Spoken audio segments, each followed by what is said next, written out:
The issue of climate change and our energy system again permeates Australian politics, this time after bad floods in New South Wales, which have claimed the lives of 5 people. The Prime Minister was unable to get a chopper in on Friday to look at Taree, but he did meet SES Marine Rescue people.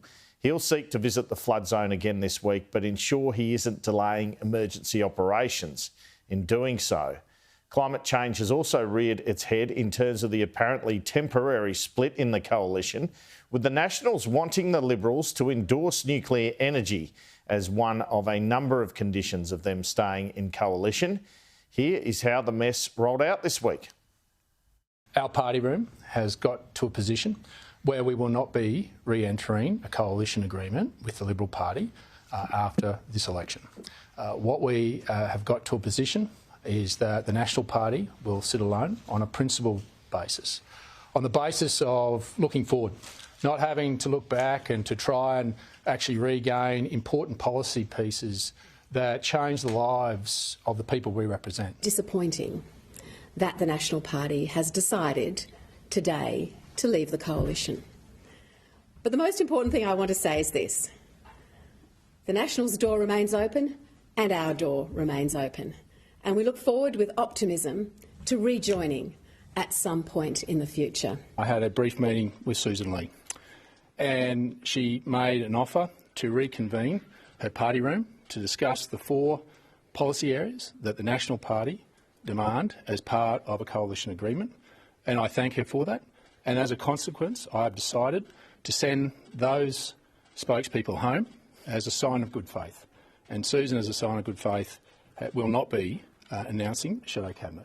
This is a positive step forward, one in which we've always said we'd be productive and constructive. Good grief. Well, so Nationals leader David Littleproud pulled out of the coalition over these demands: that the Liberals commit to nuclear energy, to legislating so courts can order the divestiture of supermarkets, that universal service obligation agreements with mobile phone companies be changed, and that there be or remain the policy of a $20 billion Regional Australia Fund.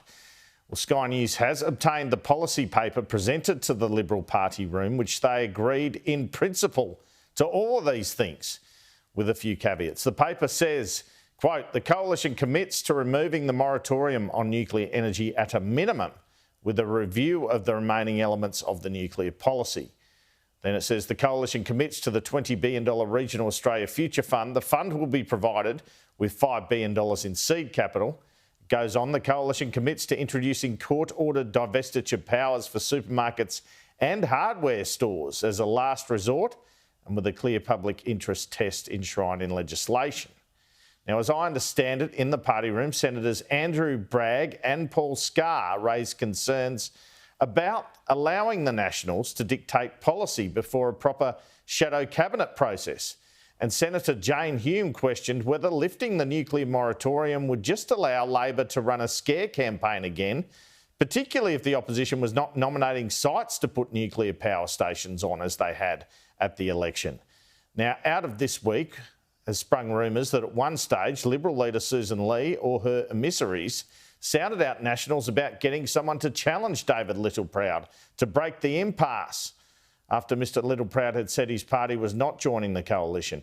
This speculation has come partly because I understand former leader Michael McCormack was in discussions with Susan Lee. Mr McCormack confirmed the conversations but said it had nothing to do with Mr Littleproud's leadership, and it was about relaying the view of the Nationals in the party room, and that it was very much do or die in terms of their demands, and that he believed there was no need for haste in terms of setting up a coalition agreement or a shadow cabinet. Mr McCormack said he was not aware of anyone in the party room agitating to replace Mr Littleproud as leader, although Barnaby Joyce had said publicly he was not happy with the leader. One of the Nationals MPs that Ms Lee is reported to have spoken to is Darren Chester. He denies any conversation with Susan Lee or Alex Hawke or anyone about the leadership of Mr Littleproud when I spoke to him yesterday. He says he hasn't even spoken to Susan Lee since a sitting week in February.